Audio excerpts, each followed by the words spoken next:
Welcome back to another episode of the Culture Captures Spotlight Podcast. I'm Joe, and today I'm being joined with OG Stevo. Yo, yo, yo. Yeah, bro. Well, thanks again. Like I told you off the top, thanks for joining us today for the show and like setting the time aside. For like listeners who may not know who you are, can you just kind of say what you do? Yeah, so I'm OG Stevo, and I'm from Chicago's North Side, Rogers Park to be exact. And I'm an artist. You feel me? One of the hottest up and coming artists out the rack. So if you're not in tune, or you're not tuned in, tune in. Now, you've been making a lot of noise for yourself, and I feel like it kind of starts with kind of how loyal you are to Chicago. Uh, Can you talk about like just kind of growing up in Rogers Park? You're from Uptown, right? You were born in Uptown or something like that. yeah. Originally, so I was born at Cook County Hospital and shit. And I lived like my earlier days. I lived in Uptown. I think up until like third or fourth grade. That's when I moved to Rogers Park. So I'm just like a up north baby. Like all in all, that's all I know is really up north and shit. I want to ask you too, because I spent some time in Rogers Park. Like, what? Can you drop like three really good kind of like hole in the wall like food locations that you like to hit when you're over here? Okay, so when I'm out there, I fuck with Buffalo Joe's. I fuck with Buffalo Joe's. It's on they got one on Howard Street and there's one at Everson. I usually go to one at Howard because it's closer. JB Alberto got the best pizza in the city. If you from up north, you fucking know that already. And let me think, what's the third spot? Okay, so the third spot will either be China Hut, which is a good ass Chinese food restaurant, or it's another spot on Devon called Villa Palermo's, and they got a nuke on the wings, on the hot wings and shit. No, Those are some valid spots. Have you ever been to Morris Gyros?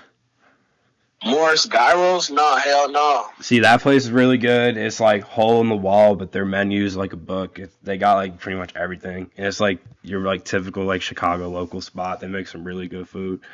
Um, Have you been to Tasty Subs? no, is that Sub Brothers or is that like a different? Am I thinking of like a different spot?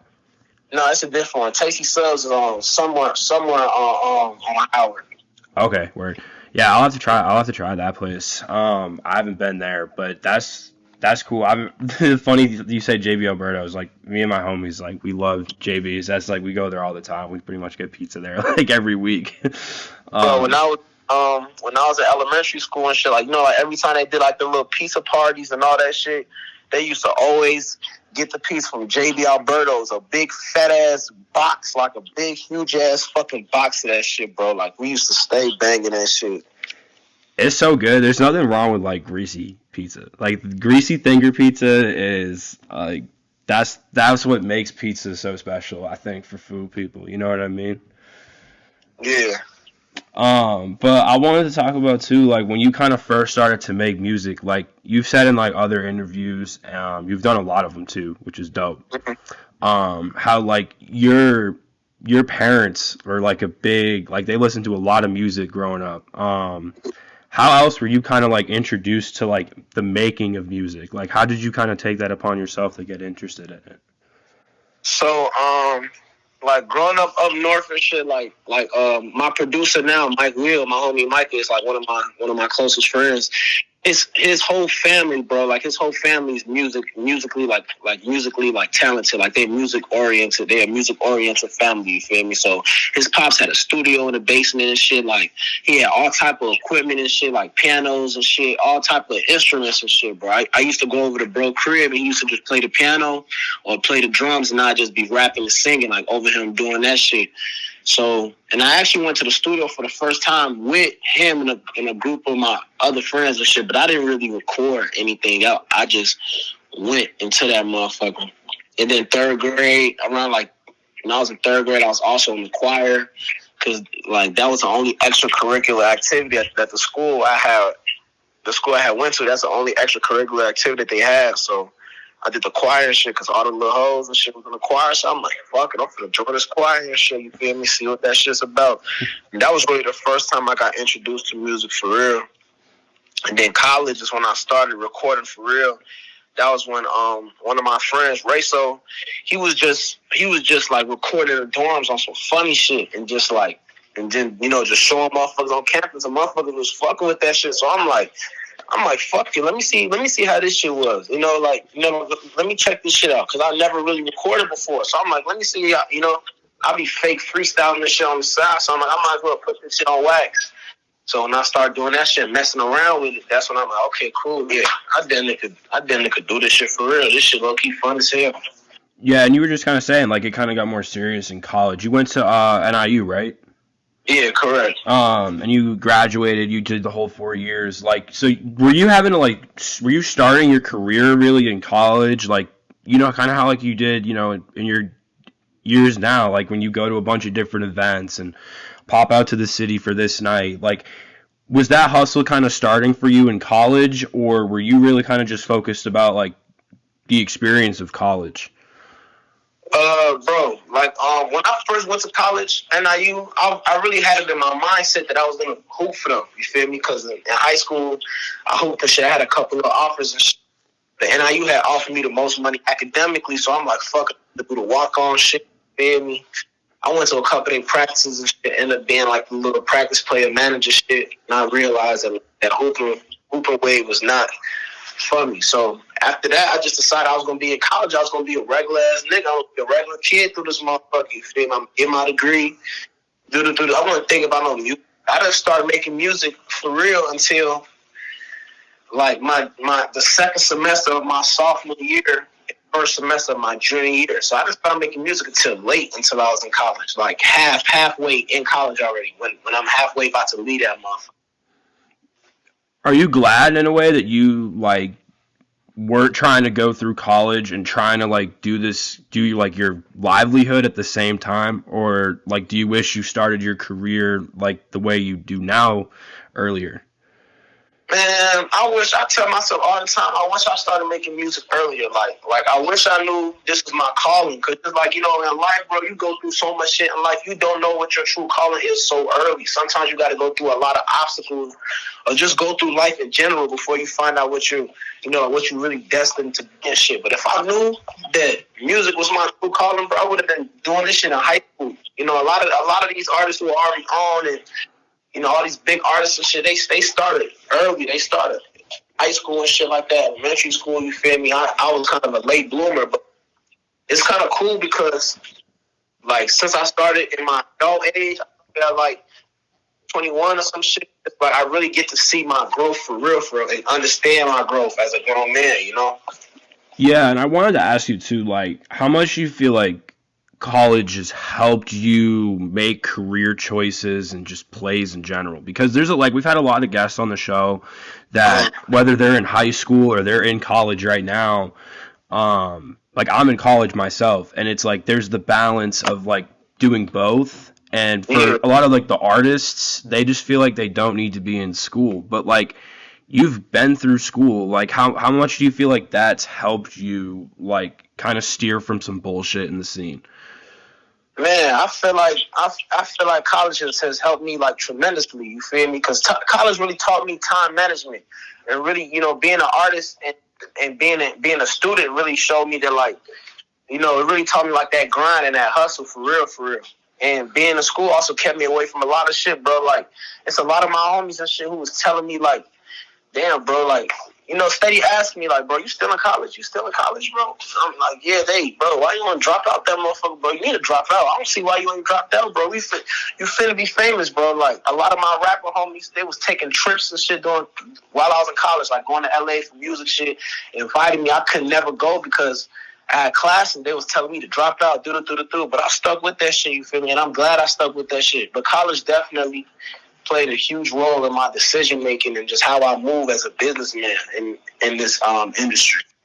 No, that's important. And I think that's like a good thing for people to hear too, because it's like I'm sure like it was really frustrating for you, like hearing like you got homies popping out to LA, like you can't go because you got to go take this like stupid class or this like class that you don't feel like is going to get you very far. But in reality, it's like all of the stuff put together that you experience in college like really helps you make more important decisions and just be a more like complete individual. You know what I'm saying? Yeah. I wanted you to touch on, like, again, sorry, this is kind of repeat. You've heard this in other interviews, but can you kind of explain what the OG Collective is? Yeah, so OG Collective is that's my camp, you know. OG, which stands for Original Guap Getters, which is just a group of niggas and females, you feel me, who just get to the paper, bro. Like, who just wanna get a bag and steer away from all the bullshit. We not with none of that negative shit that ops this, ops that. Nah, fuck that. We just trying to get a bag and stay out the way. That's what we're centered around. You feel me? Centered around being just staying out the way and just being real solid, bro, and just getting to a bag. Do you have any plans as a collective? Because like as we're taping this, it's pretty early into the new year. Like, do you have any big plans for the collective this year? I mean, every year, bro, I just want to keep elevating, bro, and just doing shit bigger and better than I did before. You feel me? Whether that means dropping a clothing line with my brand, you feel me, or whatever the case is. You know, I just want everybody just to elevate. I feel like the more my music takes off, it's like the more the brand is gonna take off as well, and the more I'll be able to do with it. You feel me? Like with my brand so far, I mean, I've did like clothes and stuff like that. With my brand now, I do a lot of community service with it. You feel me? I'm actually starting a non-profit called OG Cares. You feel me? Where I'm just gonna be doing a lot of community service in my hood and whatnot. Oh, that's cool. And do you, like when do you plan to kind of start? You said OG Cares is going to be the name of the nonprofit. Yeah, OG Cares. Yeah, when do you plan on kind of getting that off the ground? And if it's not already, what are some plans that you guys are going to be doing this year? I mean, I kind of already have gotten it off the ground without using that specific name already. You feel me? I've already been doing a lot of community service in my neighborhoods. You know, I just did a coat and toy drive with FemDot and De La Cream Scholars. I just did a turkey drive with Exclusive 773 and Lyrical Lemonade. You feel me? So I just plan on doing a lot more stuff this year. You know, probably a back to school drive, some more, another turkey drive, another coat and toy drive. You know, like giveaways to families, whatever I could do to help. Really, you feel me? No, of course, that's all love, and that's good that you really want to like make that important to be given back to the community, because the community is what helps artists blow up, you know, and like make their name. And you just mentioned Lyrical. You got to perform. You were on the big Lyrical Lemonade stage this summer, right? At their festival. Yes, sir. Correct me if I'm wrong. That wasn't your first time performing on a festival, was it? Oh yeah, that was my first festival. That was your first ever festival. So what was it like getting to kind of grace the stage, perform in front of a big crowd through a whole pandemic too? Like, what was that like first song like for you? Kind of like as you were performing, what was going through your head? Bro, like that shit was so crazy because you said it was like, you know, the first festival back from the pandemic. So for a lot of people, that was probably one of the first shows that they've been to since the pandemic. So like, I had started off the show with like a loop of my song Lemonade. Not even a full song. You feel me? And as soon as that song got to as soon as the loop got to playing, everybody in the crowd was just turned like. The energy was just so crazy, bro. I'm not gonna lie. The energy was crazy throughout the whole thing. I've never had people do mosh pits and shit while I was performing. I never threw water in the crowd while I was performing. And I got to do all that shit there. That shit was just so fun, bro. But most importantly, it was really like the experience, like being backstage and having my tent right next to all these other big artists and having my face on the little lanyard and shit, bro. Like everything, like the whole experience from getting on stage to being backstage, from just pulling up there and leaving there, everything was just beautiful, bro, and surreal. Yeah, and like as an artist, like it's interesting to me to hear more about like what it's really like to have your own tent, like in an artist lounge at a festival, because that's a real status symbol at these things, you know, in the sense of like you really get to meet a lot of new people at different levels of the industry. So what was that kind of like for you to be able to like go through that? And you know, you're gonna have way more of them in your career, but what was the first one like? bro, like when I went there and they brought me in through the gate and shit, it's like I didn't know any of this, first of all. I didn't know how the setup's gonna be and none of that. I just pulled up, they gave my artist wristbands. I'm like, okay, cool. They gave me the little necklace shit with my face on. I'm like, damn, cool. So and then they brought us they driving us around on the little go-karts, on the little golf carts and shit. That shit was so fucking raw. I'm like, damn, this shit raw as hell. And then we walk to the back, like, yeah, bro, this your tent right here. Now look, my name is on that bitch. Like, you feel me? Like my tent was next to like Chance the Rapper, Baby Take, like a whole bunch of young bands, a whole bunch of turn artists. Like my tent was right there, right in the midst of that shit. With all my favorite snacks in there. Like, bro, it was just crazy. I'm not gonna lie. It was just, man, bro. I could just see this shit like it's happening yesterday, bro. Like I'm literally living that shit again as I'm talking. Yeah, like I can tell just kind of hearing it from your voice. Like you really sound like it sounds like performing for you as an artist is like one of the things that's going to keep you going and keep you making new music. And just because it seems like you really loved going through the motions of it, and it's hard not to blame you. Like it's a really fun time. Like I remember like this Summer Smash was my first festival too. And like what was so raw about like you're saying, like getting on a cart, bro, and being like drove around on a cart, like that's a different feeling, you know what I mean? Getting shuttled from where you need to be and all of this, and like you said, like all these different people are just gathered in one spot. Like it's a really fun time, and it's hard not to just like not want to take it in, you know what I mean? Because it's like there's so much to do. But like and this is probably gonna be some of the athlete in you too, but like how important is it too when you're at like a big moment that it is to just kind of like stay on task and be focused on like what you need to do? Yeah, I mean, like, staying on task and being focused is very important. But it's like, to me, before the show and all that shit, you got to be properly prepared before you're even there anyways. You feel me? Like your mind has to be prepared, your body has to be prepared. Like I was doing, I don't know how about other artists and shit, but I was doing like rehearsals and shit before I even, I was just doing rehearsal. I know how my set was going to be. And the rehearsals didn't go nowhere. The rehearsal and the actual show was nowhere like the same type of fucking like order, nothing like that. But it's just the fact that I did it and I was prepared anyways for whatever. You feel me? So it's like being prepared is definitely a big thing in this when you perform. You feel me? Because performing to me is like, it's like the big stage, especially a festival like that. That's the big stage. That's what you train for. It's like if you was hooping, that'd be like playing in like a fucking championship game or some shit, or a playoff game or some shit, Yeah, I get you for sure. And I mean, just talking with different artists that were on that card, some of them didn't know they were on the lineup until like a day before, 2 days before, when it was posted, 2 weeks before. What was that process like for you? Like, did you know like a good amount of time in advance that like you were going to be on the card, or did you find out like when Lyrical announced it? So Lyrical announced it. They announced it. Bro, when they originally announced it, I wasn't on a ticket or anything. You feel me? I wasn't gonna perform or nothing like that. But after they announced it, I still remember like yesterday after they announced it, because after they announced it, everybody was sending me the posts and like, damn, bro, you're not performing, bro. How you not performing, bro? Bro, why you not performing? And I'm just telling them like, you feel like. Telling them like, chill, bro. Like when it's my time, it's gonna be my time. Whenever God want me to perform, bro, that's when it's gonna happen. Nothing's gonna happen when I want it to happen.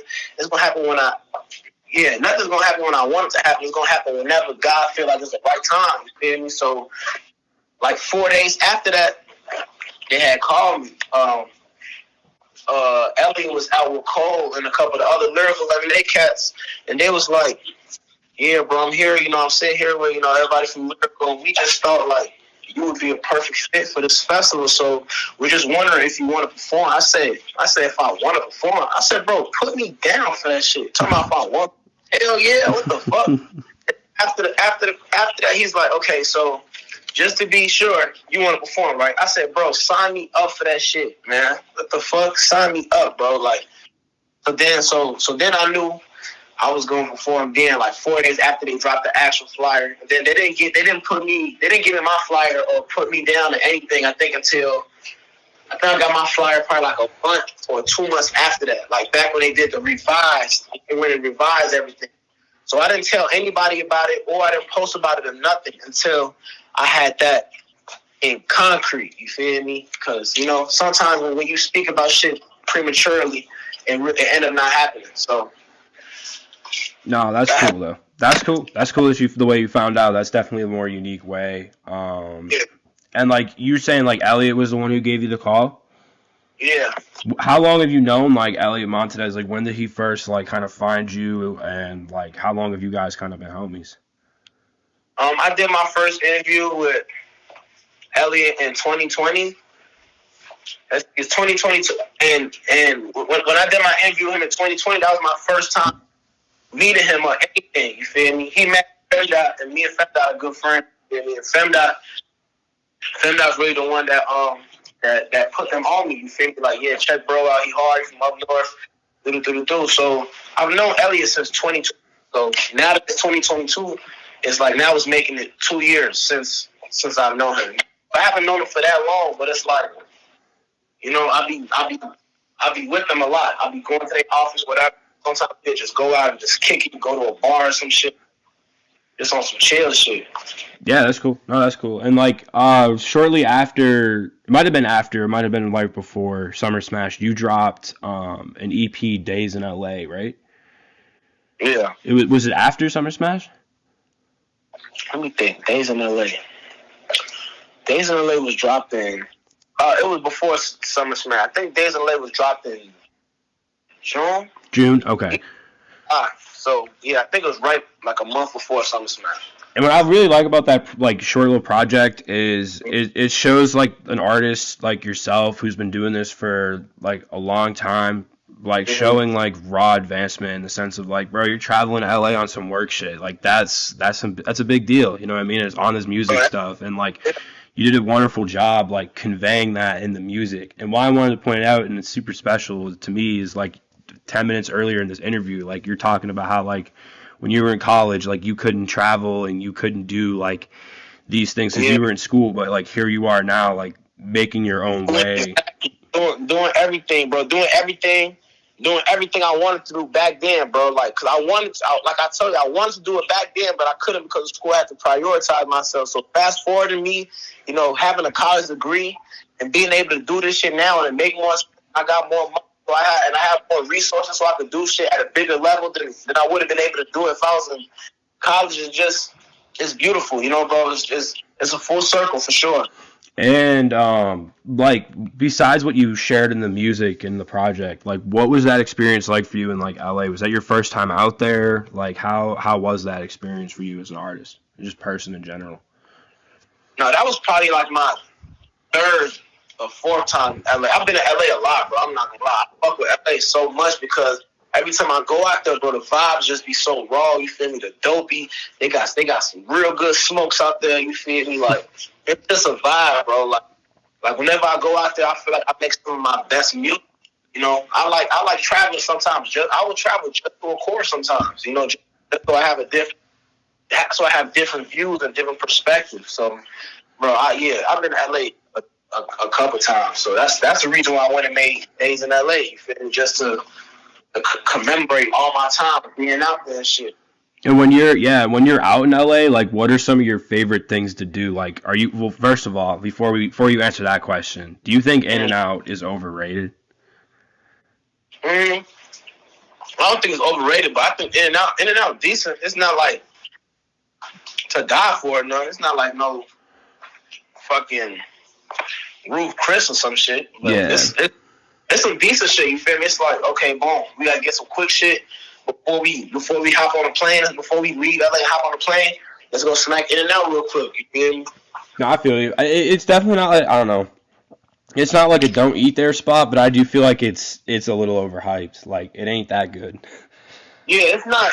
Bro, that shit is like a fucking, like going to like Culver's or some shit out here. Shit, I would take Culver's over In-N-Out. Yeah, Culver, only because them In-N-Out fries weak as hell. Yeah, and Culver's got the ice cream. Yeah, bro. Like, they got the concrete mixers, G. Like, that's a huge, like, I'm from Massachusetts originally. Like, we don't have those out there. You know what I mean? It's really just like Wendy's, McDonald's, Burger King. So it's like to have like a Culver's where it's like you feel like you're just getting a little better bite. Like that's always the Hell best. yeah. Culver's is a fucking hit. Yeah, bro. Like that But yeah, shit. Culver's definitely fucking in and out up, low key. Yeah, bro. Like they got the mac and cheese bites. Like, come on, Yeah, come you on. definitely. Come on. Like Culver, I'm taking Culver's over In and Out all day. But back to my original question, like what are some of your other like favorite things to do um out there? But like usually like when I go out there, it's like I don't go to clubs or parties or none of that shit. I just go to the studio really, you feel me? But sometimes like I go like my homies and shit, so, like we'll drive like them little scooters and shit, them little motorcycles, them little motorbikes and shit. Mm. We we'll be ripping and running through that shit in traffic and shit, or motherfuckers will get drunk there and just go on a walk of fame and just tweak with motherfuckers and shit. You feel me? Like basically just outside free shit that I can't do in Chicago like that. You know? Yeah, I got you. I got you. And I want to talk about Same Day, bro. That's your latest single. It's been going up. You just dropped the video for it a couple weeks ago. I want to say like literally like 2 weeks ago exactly from when we were recording. And it's doing quite well. And recently, like I want to say 2 days ago from when we were recording too, it got added to like Apple Music's Chicago like editorial playlist of like songs you got to stream. Yes, So, sir. what's it been like to see that song's growth and like success over the last few months? I'm not gonna lie. It's been a beautiful thing to see only because originally I had did like an outside performance to that song in like September, and like it kind of it received a lot of good feedback. Like that shit had hella shares and shit, and it was getting posted by a lot of these blogs and shit because of the song. But it was really getting posted because of the image of all my homies behind me, like supporting me and shit. That's really what a lot of these blogs are showing. Like, damn, look at how these people are riding for each other. Like, this right here is good support. You feel me? So it's like, that shit was buzzing. So I got up with AJ Spitz, and I'm like, he's like, yeah, send me a couple songs, bro. Let's put some shit together. Let's put some shit out. So I sent him hella songs and shit. He like, how do you feel about shooting Same Day since you already put that on your page and everybody's perceiving that shit well? I'm like, fuck it, let's do it. And he put a treatment together, bro. He just told me to bring a couple outfits. I pulled up at the shoot, and he really handled everything. He put everything together, bro. He just told me where to be and shit like that.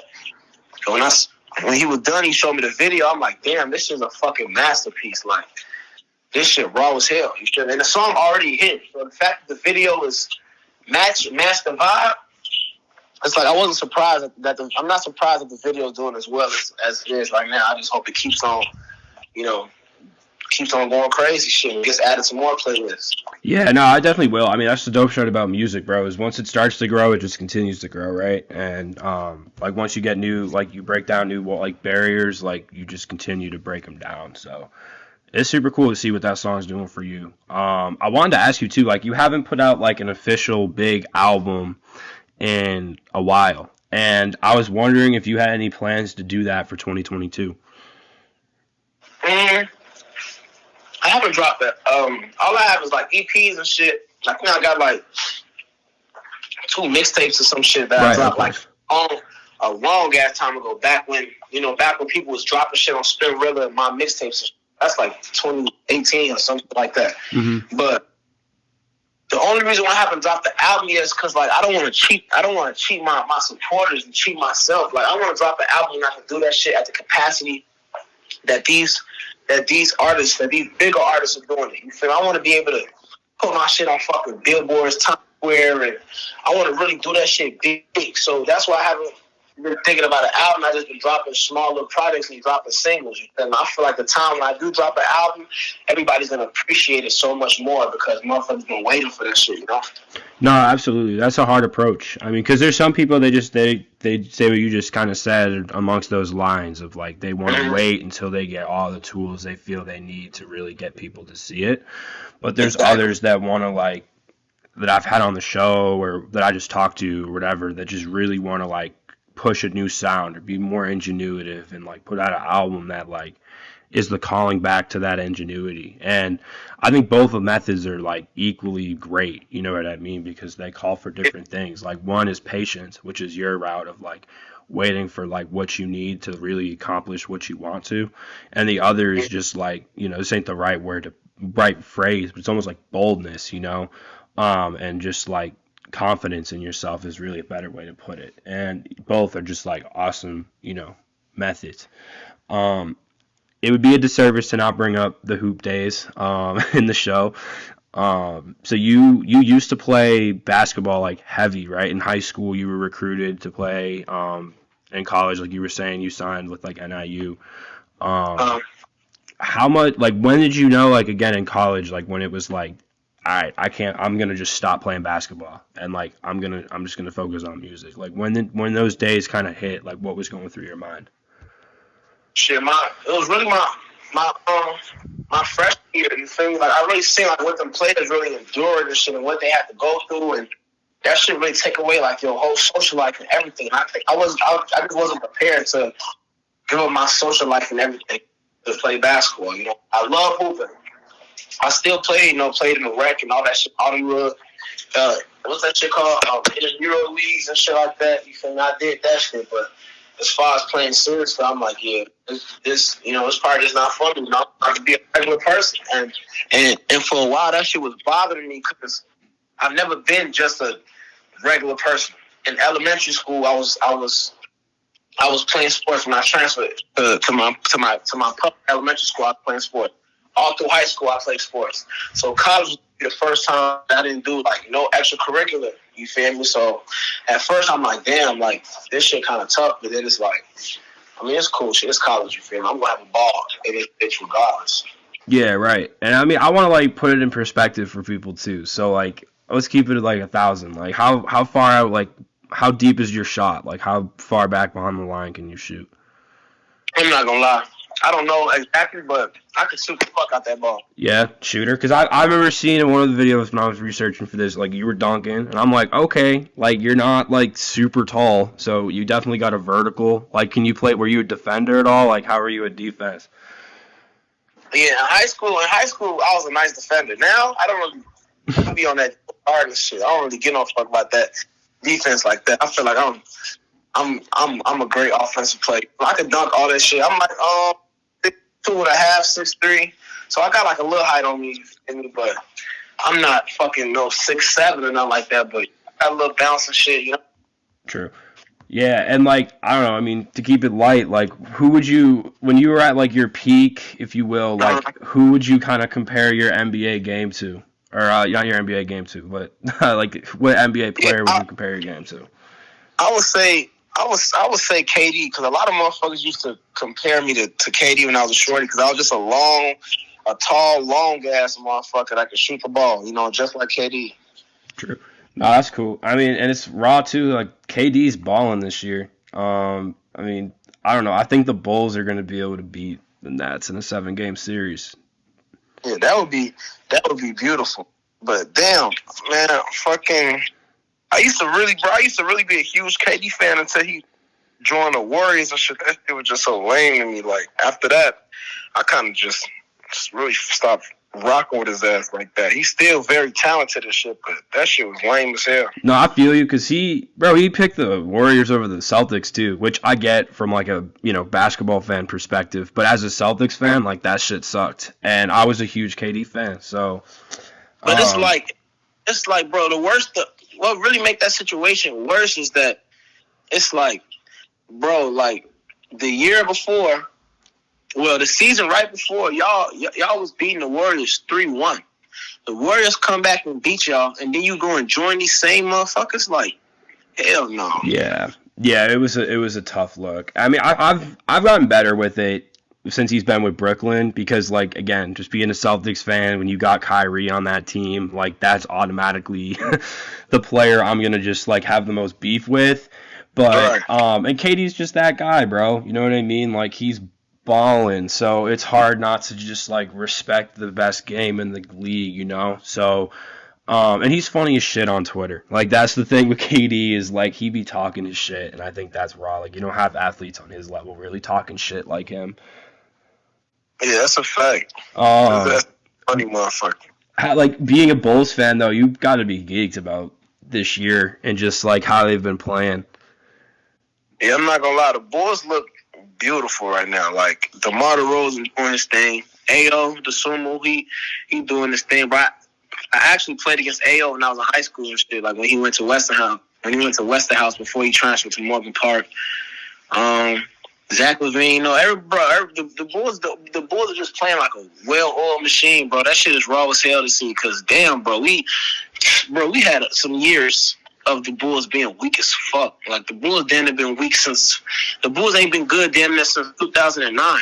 You feel me? Yeah. No, I remember when I moved here, bro. It was like that was one of the things I was hoping in the back of my mind. I'm like, I hope the Bulls are like have a run when I live here that I can just like love as because I'm a huge basketball fan. Like I love basketball, so it's just something to appreciate in my opinion. Of like, damn, bro, you're in this city. It's one of the most historic teams, and like they just come out of this like shitty era to build like this dominant team, and that's like really where it's at. It's only been like 3 months, and you guys have like one of the most complete, like the Bulls are one of the most complete teams in the NBA. So it's like it's gonna be so fun in like April and May to just kind of see the city like buzz it, excuse me, buzzing kind of as the Bulls are like winning games.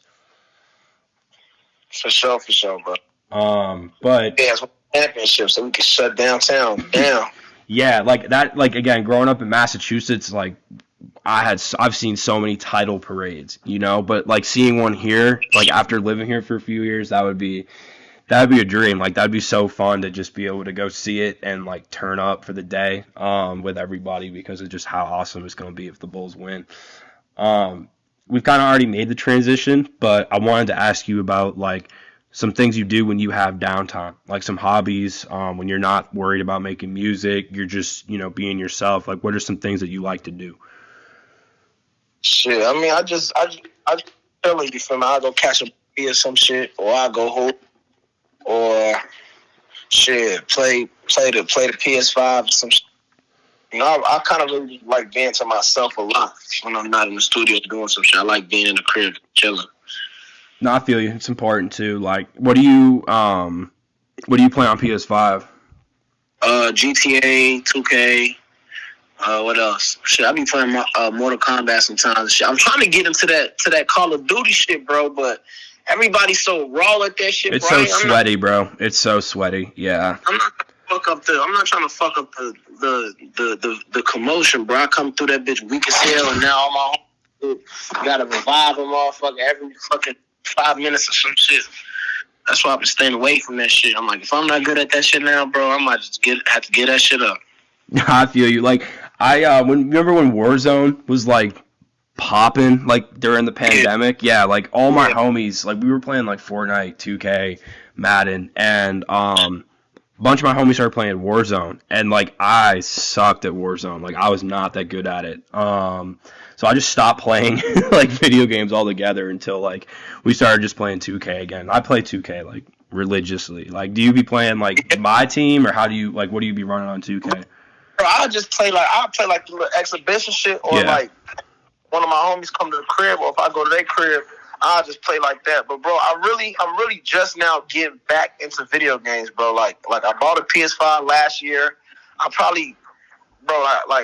that motherfucker. I didn't set it up until 3 months after I bought that motherfucker. When I set it up, I played that shit like twice, and then ain't touch it for like another fucking 6 months or some shit. So now I just pay for the little what's that PlayStation Plus shit, the little online shit. I'm trying to get back into the groove of that shit just so it give me something more to do. Cause outside of music and if I'm not hooping and shit, I don't really do shit else. Like, I don't really pop outside the clubs and none of that extra shit. I really just be chilling majority of the time. No, I feel you. And it's fun, too, because it's like, hey, you need that as a person to, like, when you put yourself out there for your career, it's like you need some things to, like, keep you grounded and keep you, like, sane. And, like, that's what I feel like the video games is like, it's a nice kind of sensory tool almost to, like, balance everything you do.